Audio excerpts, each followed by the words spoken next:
Okay, I'm on FM. Got the AM ones done. These are the FM ones. And you hear it's playing.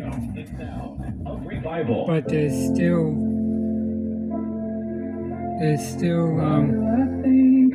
static from time to time. Let me change it.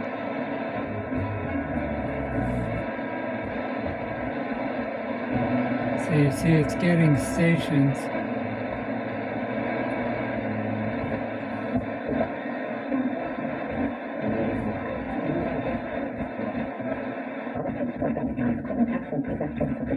After permit regular rates applied at internet mobile, stream saver price subject to change. Xfinity mobile requires Xfinity internet. Actual speeds vary and not guaranteed. Free 5G phone requires eligible trade-in. Select models only. For nearly 50 years, Shane Company has been Atlanta most trusted.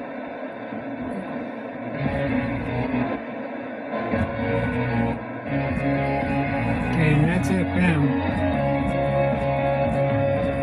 I got a piece of land.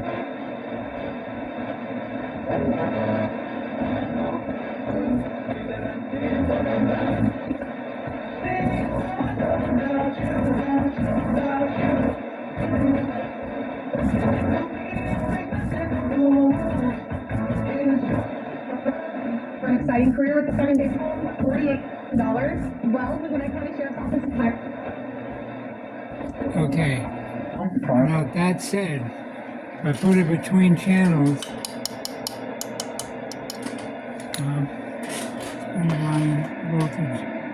bring the voltage up to what it's supposed to be, 115.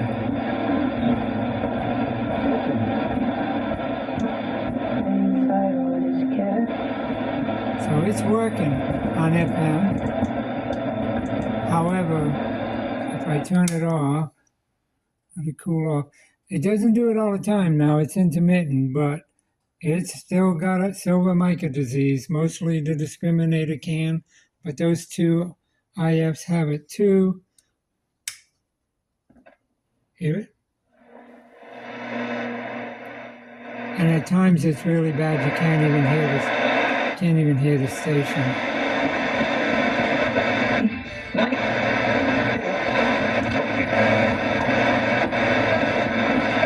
So it's working right now, but it's warm, right? So maybe when it's warm it won't be so bad.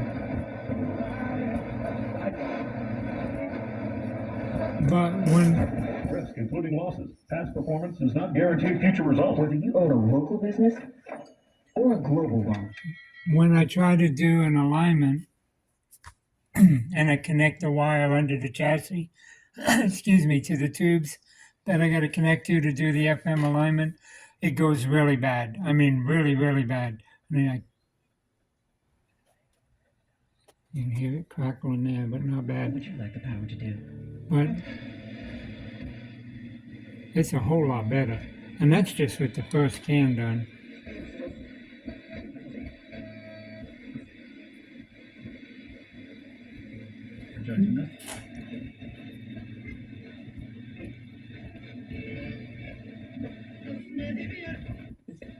So it's working okay on FM. I just can't do a very good alignment because as soon as I connect up my equipment, it goes nuts. It's probably mostly the discriminator, but these two have got it too. I did this with the AM outside exterior. Then I mounted them permanently underneath. These cores are so bad that rather than, I mean, you can turn them, they don't even hardly do anything. Rather than setting the IF by those or the alignment, right? Rather than set the alignment by them, I just leave these permanently underneath. They run, about $15 a piece or so. I don't remember what I paid for them. I have to research that. But they're soldered to the bottom of the can. And I tuned them. Well, let me show you AM. Okay, so this is AM. Now that noise is normal AM.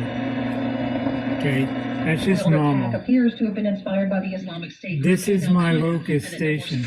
You saw it.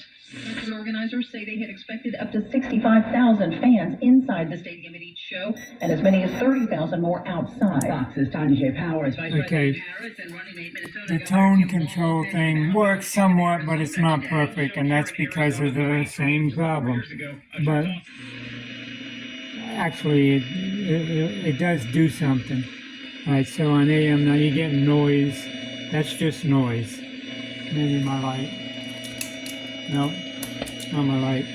But it's just, that's computer noise. Digital. I don't get a lot of stations on AM. I have a, let me put this on, maybe it'll help. I don't think so though. I have a metal roof and I'm in a valley.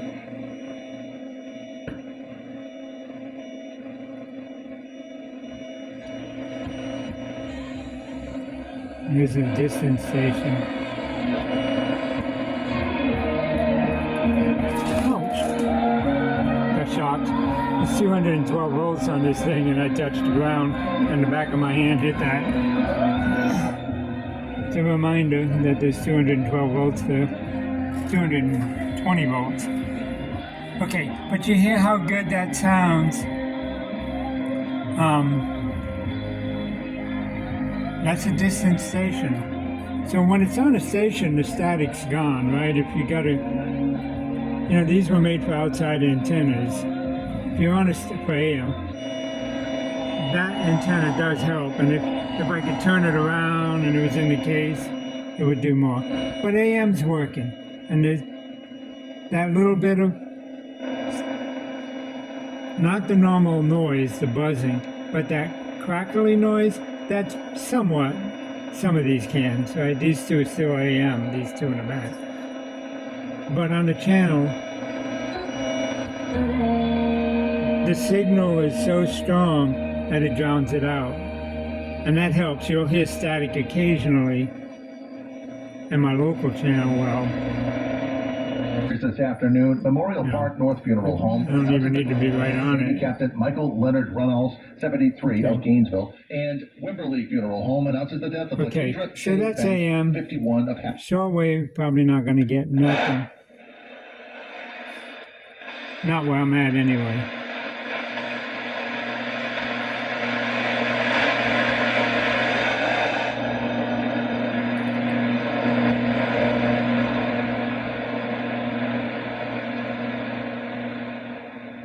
No. There's something there. Too far away to get it though.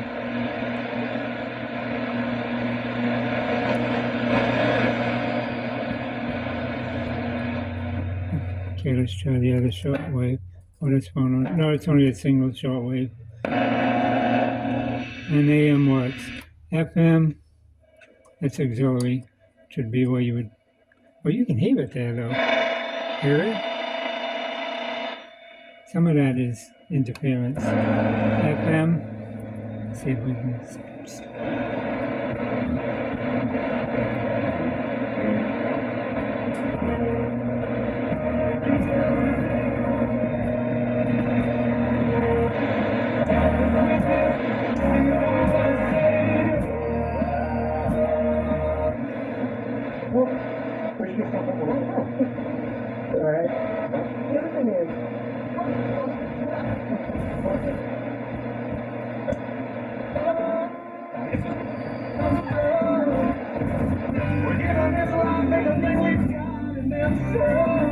Okay, so it's working now, but when I first turned it on, I set these, which was good.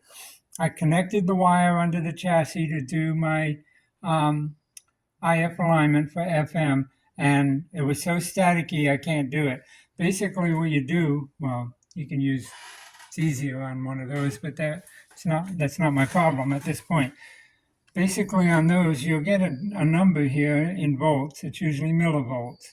And it'll be like 50-ish, right? 50 millivolts, 47 millivolts, might move a little bit. And as you tune in the can, that voltage will go up maybe to 75, 76 millivolts. And that's when it's peaked. And you go further and then it starts going back down. So you peak the voltage. Well, what happens is when the static hits, it jumps up to 1.7 volts. 2.4 volts. I mean, it's just sporadically all over the place because the static is a loud noise. And all you want is the signal coming in. In fact, the modulation's off. You just want in. So I can't set the FM alignment. However, it is good. It's getting plenty of stations. The only issue is if you turn it on when it's cold, you might get that static. Hopefully, when it warms up like it is now, it goes away.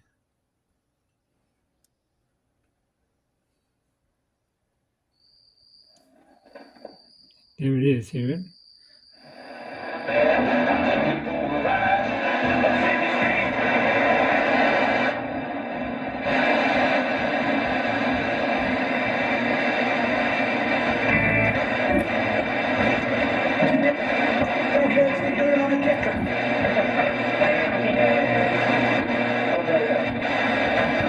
Now, it's working.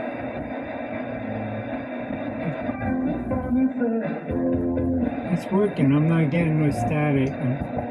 I'm not trying to get a station. I'm trying to make it go off.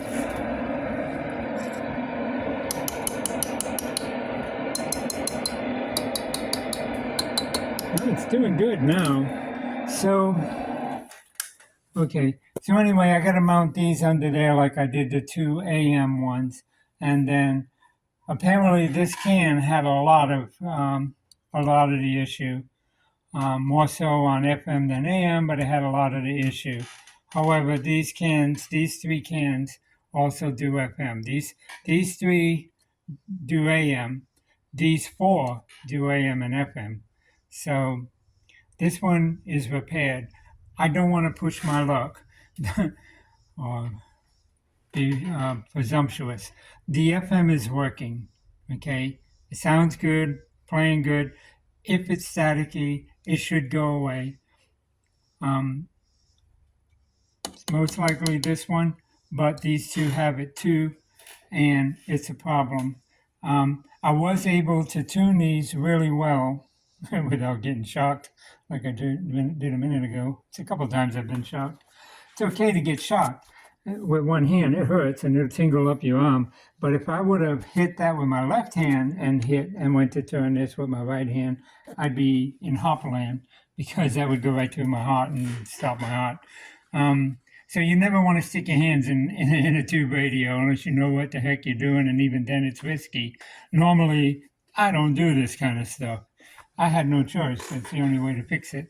So it's risky. If you're working on a radio, if you're watching this video and you work on radios, and you see something like this that I'm doing, do not duplicate me unless you know exactly what you're doing. And there's still a risk. Still a risk. I mean, I still get shocked. So there's still a risk. And the Lord's watching me, because had I done that a different way, that's why I got B plus written here to remind me this is high voltage. Secondary, not so much.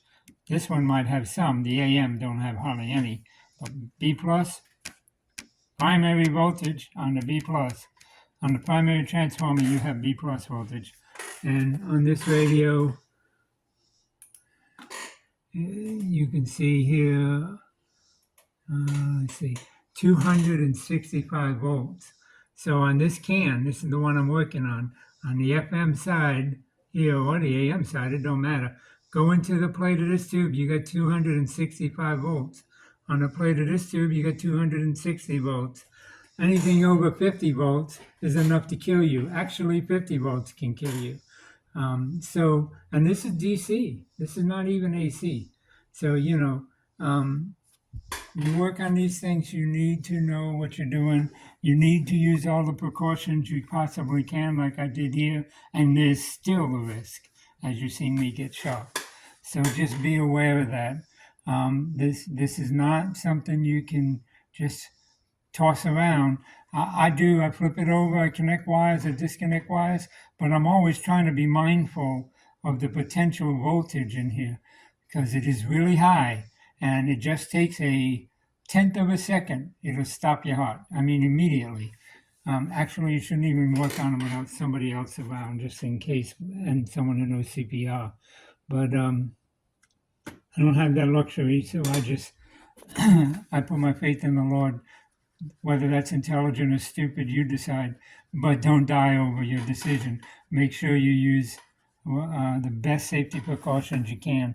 Anyway, that said, I'm going to go ahead and solder these under there where they'll be safe. And, you know, when I do solder these under there, what I do is I tip the radio up on its end and I retune it because you got the length of the wires, right? They're going to affect it just a little, not much. Actually, when I did the AM and I soldered them under there without these wires, I didn't hardly even have to move it. It was pretty close to the same.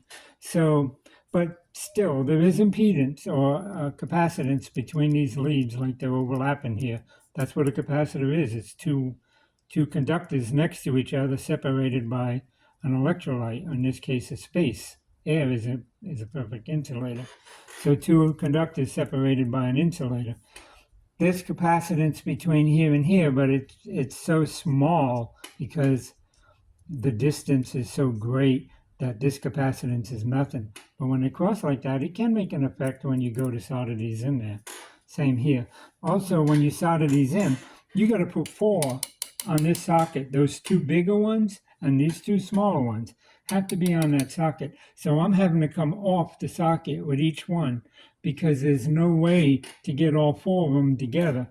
The other thing you got to watch out for is they have little tabs here that stick down, even here, and the main tabs as well. And this is all metal here, and this is all metal here. This is metal, this is metal, these tabs. When you solder them in there, you got to make sure that there's nothing from one touching the other. If this high voltage went to the secondary, it would blow out the coils. So it's not just your own safety, it's the safety of the device. You got to be careful when you're doing that. But this radio is the best it's going to be. I am not going to tackle the SMD and those other cans. As long as it's performing like it is, it's good to go. Sooner or later, 5 years, 10 years, 50 years, who knows how long, these other cans are going to get so bad that it's going to have to go back in the shop, and somebody who ever does it then will have to deal with that. However, at least they'll see one done and they'll know, a solution for it. So anyway, thanks for watching. I hope you found this video interesting and informative. If you have, please give it a thumbs up and subscribe if you haven't subscribed to my channel. It helps me, and I appreciate that. Thanks, and have a great day.